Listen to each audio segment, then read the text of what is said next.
नमस्कार दोस्तों। बिहार चुनाव की तारीख धीरे धीरे नजदीक आ रही है।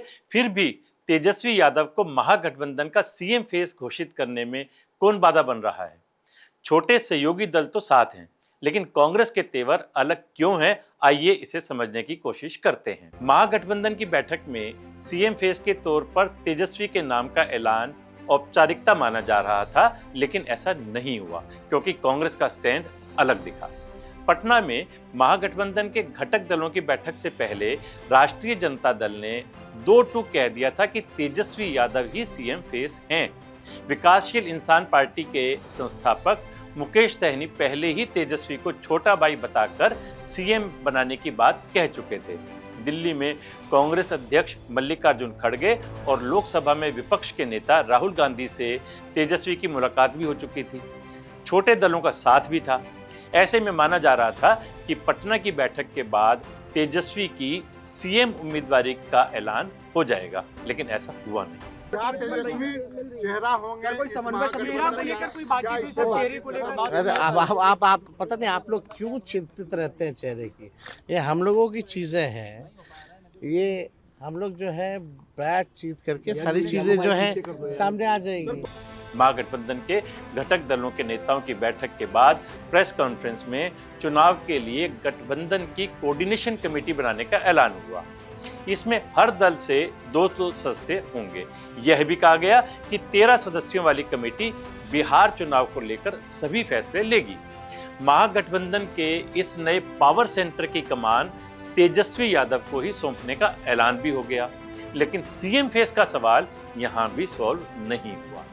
इस पर तेजस्वी ने कहा, थोड़ा इंतजार का मजा लीजिए। उन्होंने दावा किया कि महागठबंधन में किसी भी विषय पर कोई मतभेद नहीं है। कहा तो ये भी जा रहा है कि वे चाहते हैं कि किसी बड़े मंच से कांग्रेस नेतृत्व उनको सीएम फेस घोषित करे। हकीकत चाहे जो भी हो, सवाल उठ रहे हैं कि तेजस्वी यादव को चुनाव से संबंधित सभी फैसले लेने वाली कमेटी का नेतृत्व सौंपने में जब झिझक नहीं है, फिर सीएम फेस घोषित करने में दिक्कत क्या है? वीआईपी और अन्य छोटे छोटे सहयोगी भी तेजस्वी की अगुवाई मंजूर कर रहे हैं, फिर कांग्रेस को आखिर दिक्कत क्यों हो रही है? कांग्रेस ये भी समझ रही है कि बिहार के महागठबंधन में बड़े भाई की भूमिका आरजेडी को ही निभानी है। पूरे बिहार में प्रभाव, मजबूत संगठन और वोटर बेस के पैमाने पर महागठबंधन का कोई भी घटक दल आरजेडी के आसपास भी नहीं है। फिर बात संख्या बल की भी है। जिसकी जितनी संख्या भारी, उसकी उतनी हिस्सेदारी। जाहिर है जो बड़ा दल होगा, सरकार बनने की स्थिति में अगुवाई भी वही करेगा। 2020 के बिहार चुनाव में आरजेडी सबसे बड़ी पार्टी के रूप में उभरी थी। सासाराम रिजर्व कॉन्स्टिट्यूएंसी से कांग्रेस के सांसद मनोज कुमार ने कहा भी है कि महागठबंधन में मुख्यमंत्री के चेहरे को लेकर कोई उलझन नहीं है। सीएम फेस तय करना हमारे लिए 1 घंटे का समय है। तेजस्वी यादव के विषय पर उन्होंने कहा कि उनमें मुख्यमंत्री बनने की योग्यता है और हम उनका समर्थन करते हैं। कांग्रेस सांसद भी तेजस्वी को सीएम के योग्य बता रहे हैं। फिर आखिर दिक्कत क्या है? इसे 4 पॉइंट में समझा जा सकता है। पहला पॉइंट है आरजेडी की छाया वाला नैरेटिव काउंटर करने की कोशिश। कांग्रेस का हाथ बिहार में 1999 से ही लालटेन थामकर चलता आ रहा है। देश की सबसे पुरानी पार्टी को लेकर सूबे में इस तरह का नैरेटिव बन गया है कि वो आरजेडी की छाया में चलने वाली पार्टी है। कांग्रेस की कोशिश अब इस नैरेटिव को काउंटर करने की है। बिहार में कांग्रेस की रणनीति संगठन को मजबूत करने की है, जिससे पार्टी गठबंधन की स्थिति में भी अपनी शर्तों पर बार्गेन कर पाए। दूसरा पॉइंट है सरेंडर मोड में नहीं रहेगी कांग्रेस।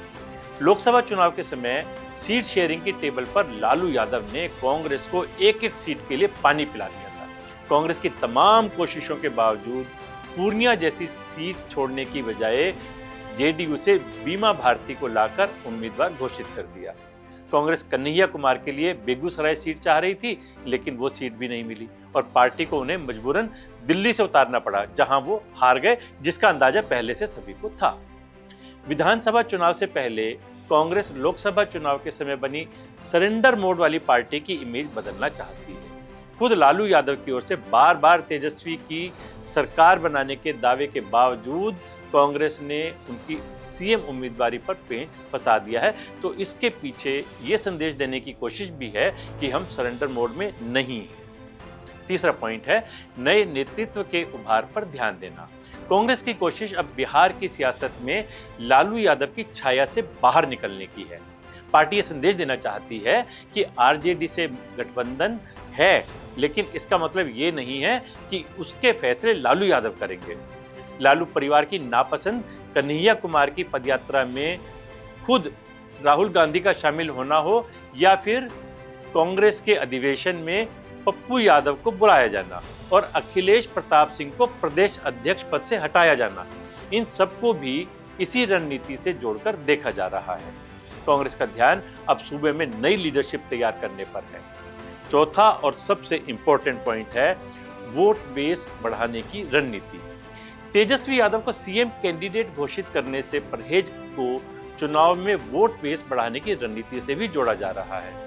कांग्रेस को लग रहा है कि आरजेडी के वोटर्स ये जानते हैं कि तेजस्वी यादव ही सीएम बनेंगे। अगर सीएम फेस घोषित किए बिना सामूहिक नेतृत्व वाले फार्मूले पर चुनाव लड़ा जाए तो हो सकता है कि गैर यादव ओबीसी जातियां जो तेजस्वी के नाम पर शायद वोट करने से परहेज करें, उनका समर्थन भी मिल सकता है। तेजस्वी को सीएम फेस घोषित ना करना एनडीए के लिए एक बड़ा मुद्दा हो सकता है, जिससे जनता के बीच में ये कहा जा सकता है कि महागठबंधन में एकजुटता नहीं है। इसलिए जितनी जल्दी हो सके महागठबंधन को सीएम फेस पर फैसला लेना होगा, नहीं तो बीजेपी इसके फायदे उठाने में तनिक भी चूक नहीं करेगी, जो विपक्ष के लिए परेशानी खड़े कर सकता है। नमस्कार।